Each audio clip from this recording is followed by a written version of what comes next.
আসসালামু আলাইকুম, কেমন আছো সবাই? আশা করি সবাই অনেক অনেক ভালো আছো। আজকে আমরা তোমাদের জন্য খুবই গুরুত্বপূর্ণ একটা ভিডিও নিয়ে হাজির হলাম। ভিডিওটি টাইটেল তোমরা বোর্ডে দেখতেছো, সমজীবী বন্ধনের প্রকারভেদ। সমজীবী বন্ধন কি? অধাতু এবং অধাতু ইলেকট্রন শেয়ারের মাধ্যমে যে বন্ধন গঠন করে তাকে সমজীবী বন্ধন বলে। সমজীবী বন্ধনকে প্রধানত আমরা দুইটা ক্যাটাগরিতে ভাগ করতে পারি।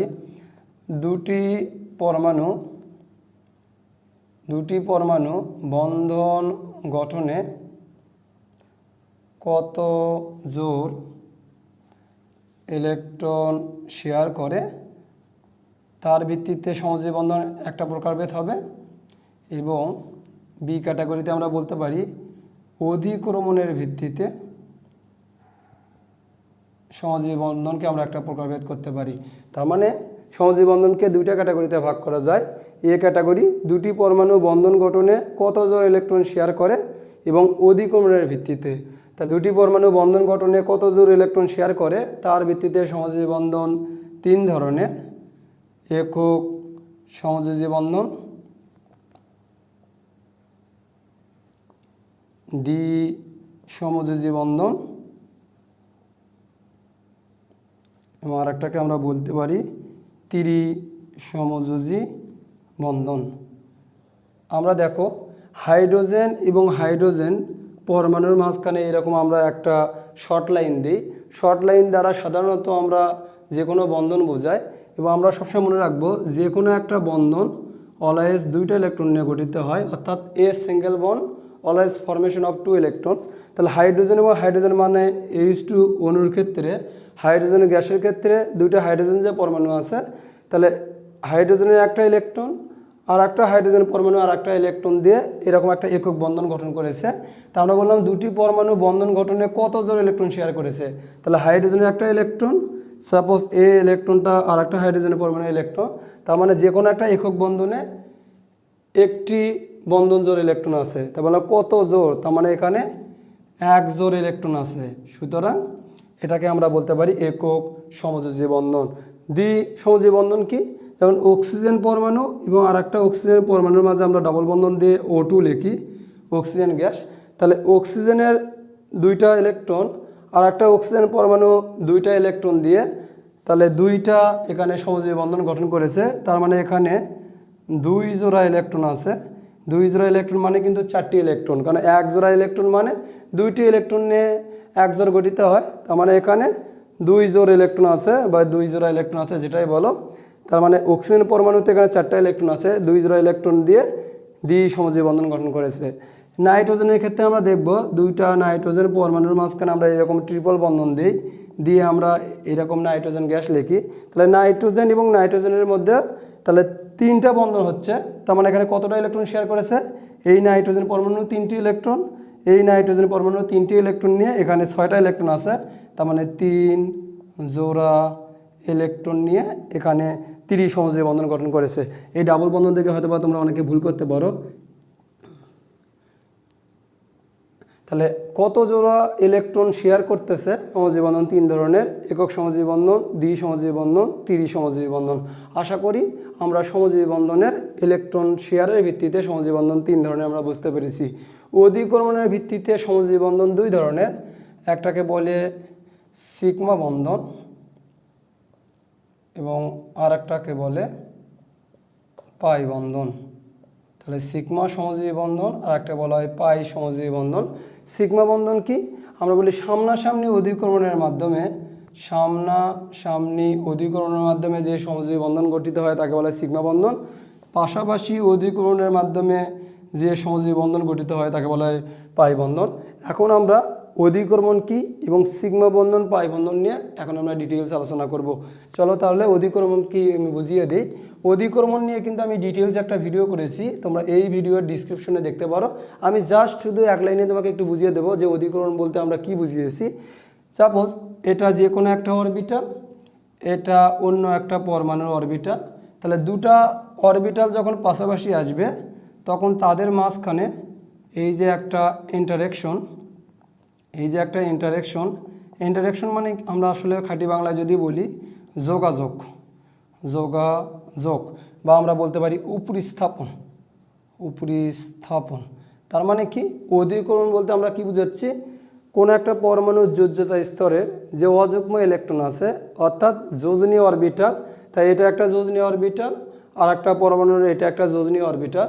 তা দুইটা পারমাণবিক অরবিটাল যখন ইন্টারাকশন বা যোগাযোগ হলো, তাহলে এই যে আমরা কমন জায়গাটা যে আমরা দেখতেছি এই জায়গাকে বলি আমরা অধিক্রমণ। তাহলে অধিক্রমণে যদি আমরা ডেফিনেশন দিই তা অধিক্রমণ কি বলতে পারবো, দুটি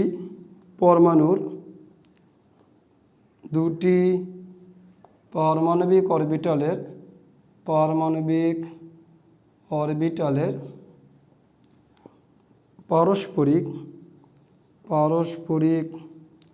উপরিস্থাপন বা যোগাযোগকে অরবিটালের অধিক্রমণ বলে। তার মানে অধিক্রমণ মানে আমরা বুঝতে পারতেছি যে দুইটা পারমাণবিক অরবিটালের কমন জায়গা। এটা একটা যদি হাতকে আমরা বললাম একটা পারমাণবিক অরবিটাল, এটা একটা পারমাণবিক অরবিটাল, এই যে আমরা যখন দুইটা হাত একসাথে করি হ্যান্ডশেক করি, এই যে দুইটা হাতের যে কমন জায়গা এই জায়গাকে বলতেছি আমরা অধিক্রমণ, ইন্টারঅ্যাকশন, উপরিস্থাপন, বা অধিক্রমণকে অনেক বইয়ে অভিলেপনও বলে। এই যে অধিক্রমণকে অনেক বইয়ে অভিলেপন বলে। তার মানে অভিলেপন অধিক্রমণ যেটাই বলো তোমরা, বা ইংলিশে বলা হয় ওভারল্যাপিং।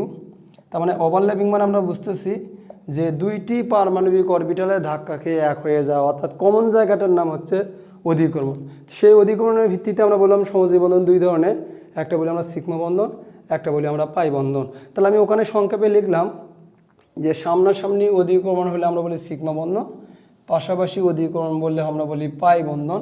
এখন আমরা একটু ডিটেলস জানার চেষ্টা করব যে সিগমা বন্ধন এবং পাই বন্ধন কীভাবে গঠিত হয়। প্রথমে আমরা সিগমা বন্ধন কি দেখাবো, সিগমা বন্ধন প্রথমে ডেফিনেশন দেব, তারপরে সিগমা বন্ধন কিভাবে দুইটা পারমাণবিক অরবিটালের মধ্যে গঠিত হয় সেই প্রসেসটাও ফিগার দিয়ে এখানে আমি বুঝিয়ে দেব। সিগমা বন্ধন কি, দুটি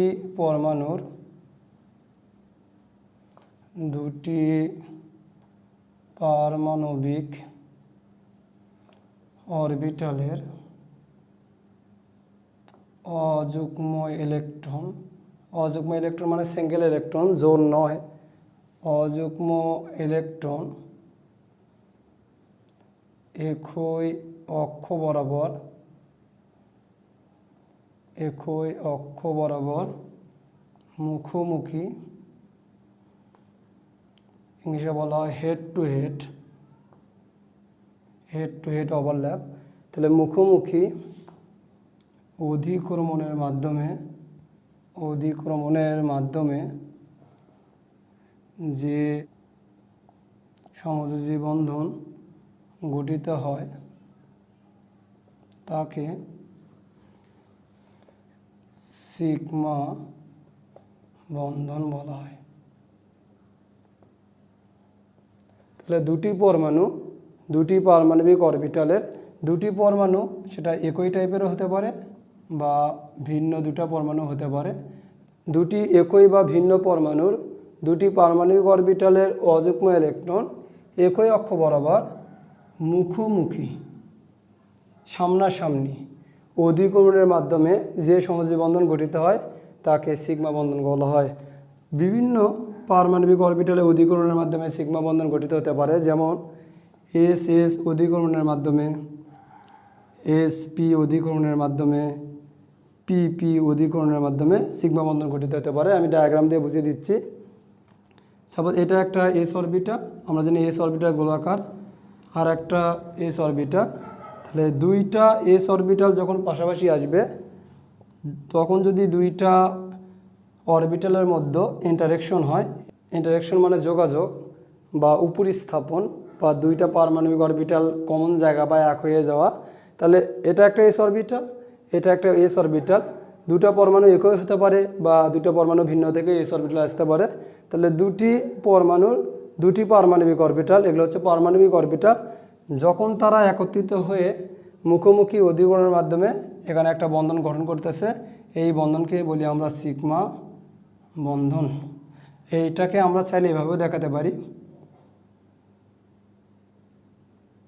এখানে দুইটা ইলেকট্রন আছে, যেহেতু একটা ইলেকট্রন, তো আমি বোঝার সুবিধার্থে একটা লাল দিলাম, একটা কালো দিয়ে বুঝিয়ে দিলাম। এসপির মাধ্যমে কিভাবে গঠিত হতে পারে, এটা একটা এস অরবিটাল, এটা আর একটা পি অরবিটাল। আমরা জানি এস অরবিটাল গোলাকার, পি অরবিটাল ডাম্বেল। যখন দুইটা অরবিটাল পাশাপাশি আসবে তখন তাদের মধ্যে ইন্টারঅ্যাকশন বা যোগাযোগ, এটাকে বলি আমরা সিগমা বন্ধন। আমরা চাইলে এটাকে এইভাবেও দেখাতে পারি। তাহলে যেহেতু একটা একটা ইলেকট্রন, তাহলে একটা বন্ধন হবে। আমরা জানি একটা বন্ধনে দুইটা ইলেকট্রন থাকে। সব এটা একটা ইলেকট্রন, এটা আর একটা পারমাণবিক অরবিটাল ইলেকট্রন, এখানে একটা বন্ধন গঠিত হয়েছে। পিপি অরবিটালের মাধ্যমে কেমন, তাহলে এটা একটা পি অরবিটাল ডাম্বেল, এটা আর একটা পি অরবিটাল। তাহলে যখন দুইটা পি অরবিটাল কাছাকাছি আসবে তখন তাদের মাঝে এই যে আমরা পাচ্ছি একটা বন্ধন, এটাকে বলি আমরা সিগমা বন্ধন। আমরা চাইলে এটাকে এইভাবেও দেখাতে পারি।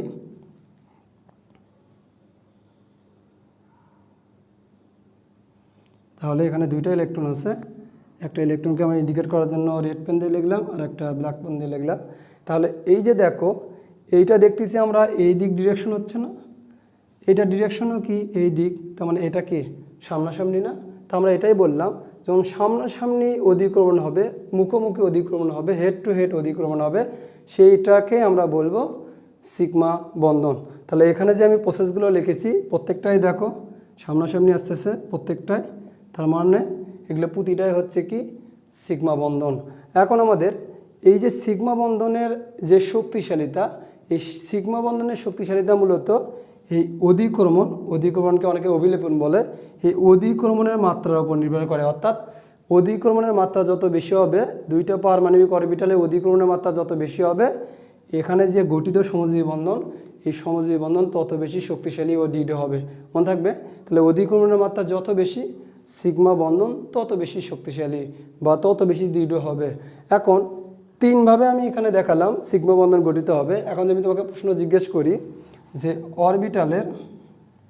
অরবিটালের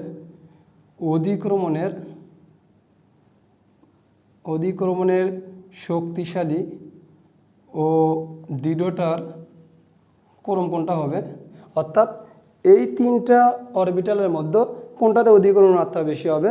যেহেতু পি অরবিটালে আমরা জানি অভিমুখ আছে, এস অরবিটাল গোলাকার, এস অরবিটালে কোনো অভিমুখ নাই, যেহেতু পি অরবিটালে অভিমুখ আছে, সুতরাং এই দুটো অরবিটালের মধ্যে অধিক্রমণ সবচেয়ে বেশি হবে। অর্থাৎ পি অরবিটালে অধিক্রমণ সবচেয়ে বেশি হবে, শক্তিশালী হবে।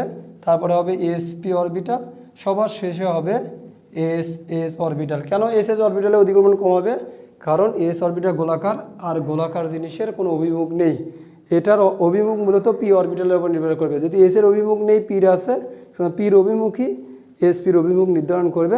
সুতরাং অরবিটালের অধিক্রমণের শক্তিমাত্রা ও দৃঢ়তার ক্রম হবে পিপি অধিক্রমণ সবচেয়ে বেশি, এসপি তারপর সবচেয়ে কম হচ্ছে এসএস। তার মানে এসএস অরবিটালের বন্ধন সবচেয়ে দুর্বল আর পিপি অরবিটালের বন্ধন সবচেয়ে স্ট্রং। এখন আমাদের মনে হচ্ছে স্যার সকল বন্ধনই তো সিগমা বন্ধন হচ্ছে, তাহলে পাই বন্ধন কখন হবে? একটু আগেই তো আমরা বললাম যে অধিক্রমণের ভিত্তিতে সমজীবী বন্ধন দুই ধরনের, একটা সিগমা বন্ধন, একটা পাই বন্ধন। এখন আমরা দেখাবো পাই বন্ধন গঠন। পাই বন্ধন, তাহলে দুটি পারমাণবিক অরবিটালের অযুগ্ম ইলেকট্রন একই অক্ষ বরাবর, শুধু চেঞ্জ হবে এটা, একই অক্ষ বরাবর পাশাপাশিকে ইংলিশে বলা হয় সাইড বাই সাইড। পাশাপাশি অধিকরণের মাধ্যমে যে সমজীবী বন্ধন গঠিত হয় তাকে পাই বন্ধন বলা হয়। আমি একটু তোমাদের এক্সাম্পল দিই, যেমন পিপি অরবিটালের মধ্যে পাই বন্ধন গঠিত হয়। তা পি অরবিটাল আমরা জানি ডাম্বেল আকৃতির, এটা একটা পি অরবিটাল, আর একটা পরমাণুর এটা একটা পি অরবিটাল। যখন দুইটা পি অরবিটাল পাশাপাশি আসবে তখন এই যে আমরা পাচ্ছি পাশাপাশি অধিক্রমণ, এটাকে বলি আমরা পাই বন্ধন। কেন? এই যে দেখো এটা দেখো তো খেয়াল করে, পাশাপাশি আছে না, এটা তো নিউক্লিয়াস, আর আমরা জানি ইলেকট্রনগুলো সবসময় লোবের প্রান্তে অবস্থান করে। অর্থাৎ এটা একটা লোব, এটা আর একটা লোব মিলে ডাম্বেল। আমরা জানি ইলেকট্রনগুলো কোথায় থাকে, লোবের প্রান্তে। এবং দুইটা লোবের মিলিত বিন্দুকে বলি আমরা নোডাল পয়েন্ট, এবং নোডাল পয়েন্ট মানে নিউক্লিয়াসের অবস্থান। তার মানে এই দিকে ইলেকট্রনের ঘনত্ব কম, তার মানে এই দিকে ইলেকট্রনের ঘনত্ব বেশি। এখন প্রশ্ন, এই পাই বন্ধনে ইলেকট্রনগুলো হচ্ছে ডিলোকালাইজ ইলেকট্রন, ডিলোকালাইজ ইলেকট্রন, সঞ্চরণশীল ইলেকট্রন। যে ইলেকট্রনগুলো কন্টিনিউয়াসলি পজিশন চেঞ্জ করতে পারে তাদের বলা হয় ডিলোকালাইজ ইলেকট্রন।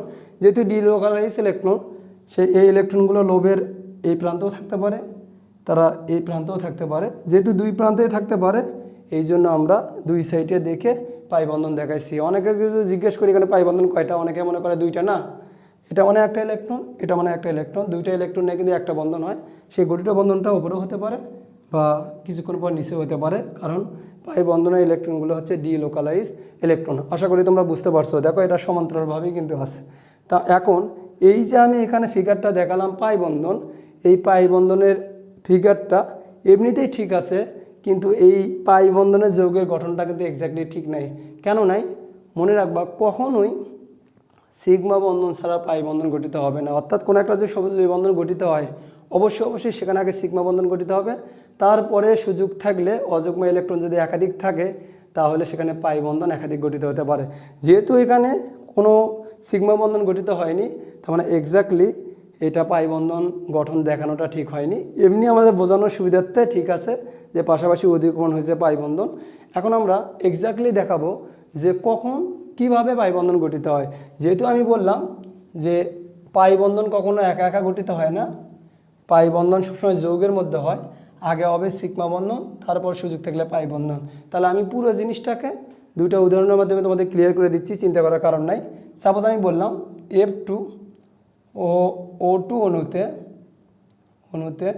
সিগমা ও পাই বন্ধন গঠন দেখাও। তাহলে আমি বললাম F2 অণু ও O2 অণুতে সিগমা ও পাই বন্ধন গঠন দেখাও। তাহলে ফ্লোরিনের ইলেকট্রন সংখ্যা কয়টা? 9টা, পারমাণবিক সংখ্যা 9, ইলেকট্রন বিন্যাস 1s2 2s2 2p5, এটাকে আমরা লিখতে পারি 2px 2py 2pz, দুইটা করে ইলেকট্রন থাকবে, শেষ হবে একটা। আশা করি এটা আমরা সবাই জানি। পি মানে 3টা অরবিটাল, প্রতিটা অরবিটালে একটা করে ইলেকট্রন থাকবে, তারপর আরেকটা ইলেকট্রন অপোজিট স্পিনে যাবে। যেহেতু 5টা আছে সেখানে 2টা ফুলফিল, একটা অরবিটাল ফাঁকা থাকবে। আর আমরা বললাম যে অযুগ্ম ইলেকট্রনগুলো সাধারণত অংশগ্রহণ করে, তার মানে এটা হচ্ছে অযুগ্ম অরবিটাল, এটাই মানে যোজনী অরবিটাল। তাহলে এখানে যোজনী অরবিটাল কয়টা? একটা। বন্ধন গঠিত হতে গেলে কয়টা ইলেকট্রন লাগবে? 2টা। যেহেতু F2, তা আর একটা F পরমাণু লিখলেও এরকম হবে, আমি আর একটা লিখলাম না। এটা মানে কি, লাস্ট ইলেকট্রনটা কোথায় ঢুকেছে? পিতে। পি অরবিটাল ডাম্বেল আকৃতি। আমরা জানি যে কোনো অরবিটালকে আমরা ত্রিমাত্রিক বিবেচনা করি, কারণ নিউক্লিয়াসের চারদিকে ইলেকট্রন মেঘের উচ্চ ঘনত্ব বিশিষ্ট অঞ্চলকেই বলি আমরা অরবিটাল। তাহলে এটা আমরা ধরলাম একটা অক্ষ, এটা একটা অক্ষ, এটা আর একটা আমরা অক্ষ ধরলাম, সবাই এটাই ধরলাম আমরা সেই জেড, এটা এক্স, এটা ধরলাম ওয়াই। তাহলে আর একটা ফ্লোরিন পরমাণু তাতে এরকম হবে। তাহলে আমরা যে একটু ডিরেকশন সহ দেখাই তোমাদের, তাই এটা হচ্ছে সেই জেড এক্স এবং ওয়াই।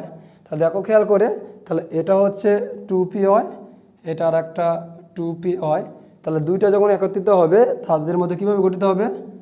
এরকমভাবে হবে না? দেখো তো, এটাই হচ্ছে কি সিগমা বন্ড, এটা হচ্ছে সিগমা বন্ড। এই জন্য ফ্লোরিন, এটা একটা ফ্লোরিন পরমাণু, এটা একটা ফ্লোরিন পরমাণু। যেহেতু দুইটা ইলেকট্রন নিয়ে আমরা জানি একটা বন্ধন গঠিত হয়, এই জন্য ফ্লোরিনের মাঝে এরকম একক একটা বন্ধন দেই, এটা মানে F2 অণু। এখন দেখো তো, যেহেতু এখানে একটা ইলেকট্রন ছিল, দুইটা ইলেকট্রন শেয়ার হয়েছে, আগে হবে সিগমা বন্ধন, তারপরে পাই বন্ধন। যেহেতু এখানে কোনো অযুগ্ম ইলেকট্রন এক্সট্রা আর নেই, সুতরাং এই বন্ধনটা হবে সিগমা বন্ধন, এখানে পাই বন্ধন হবে না। এখন আমরা অক্সিজেনের মাধ্যমে আশা করি পুরো জিনিসটা ক্লিয়ার হয়ে যাব।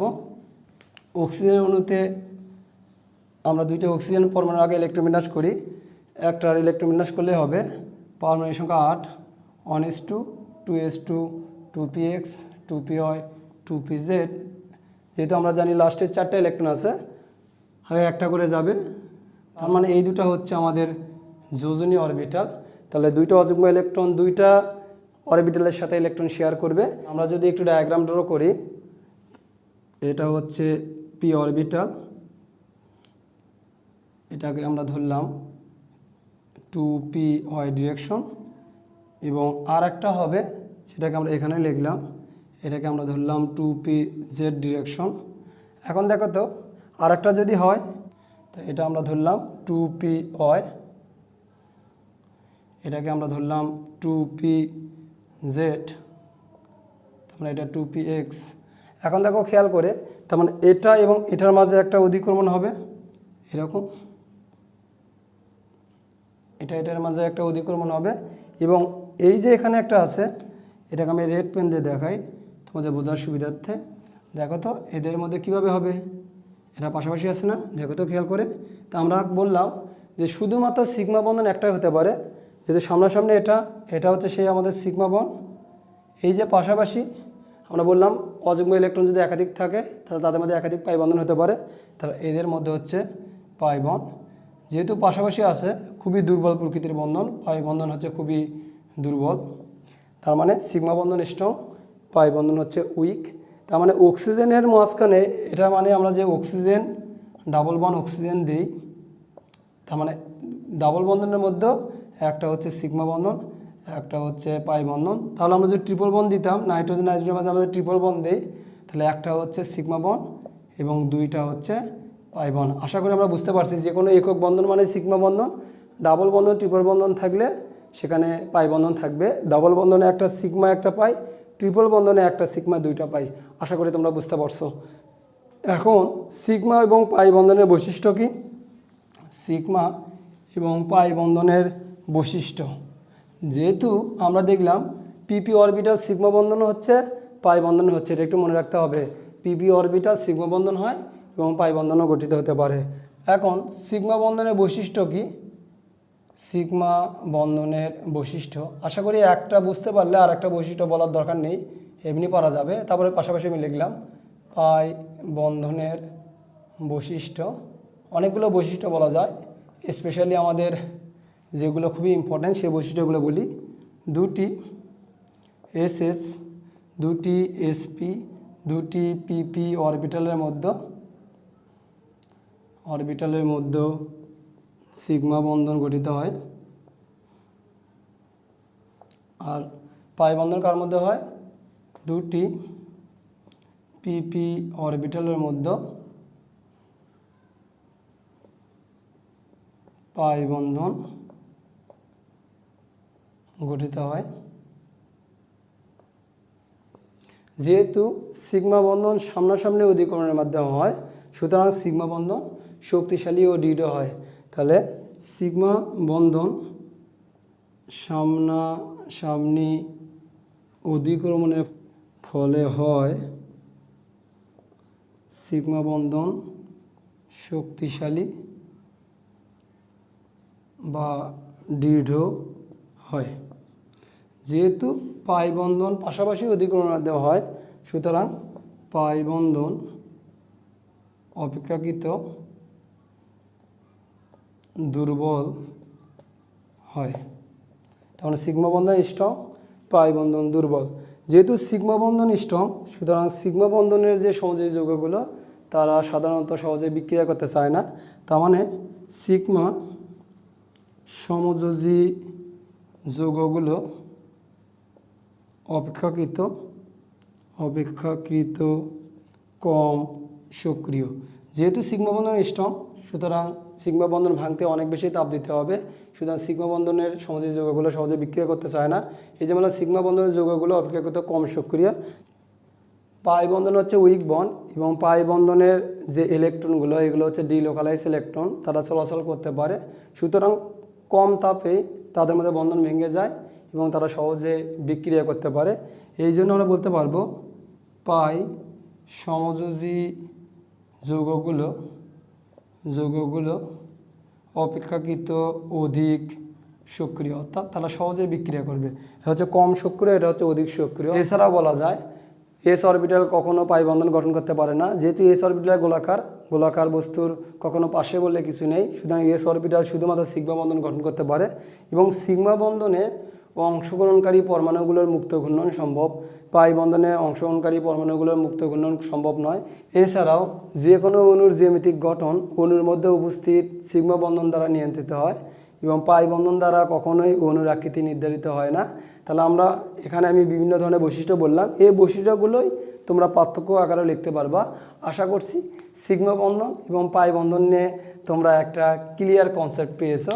তোমাদের ভিডিওটা দেখে কেমন লাগলো অবশ্যই একটু কমেন্ট করে জানাও, কারণ তোমরা কমেন্ট করলে আমরা আসলে উৎসাহিত হই। শত ব্যস্ততার মধ্যেও আমরা সময় বের করে তোমাদের জন্য ভিডিও করি। তোমরা যখন রেসপন্স করো তখন আমরা বুঝতে পারি যে তোমাদের ভিডিওগুলো ভালো লাগতেছে। তোমাদের ভিডিওটা দেখে কেমন লাগলো অবশ্যই কমেন্ট করে জানাবে। পরবর্তী ভিডিও দেখার আমন্ত্রণ জানিয়ে আজকে এইটুকুই। এতক্ষণ সঙ্গে থাকার জন্য তোমাদেরকে অসংখ্য ধন্যবাদ। All the very best.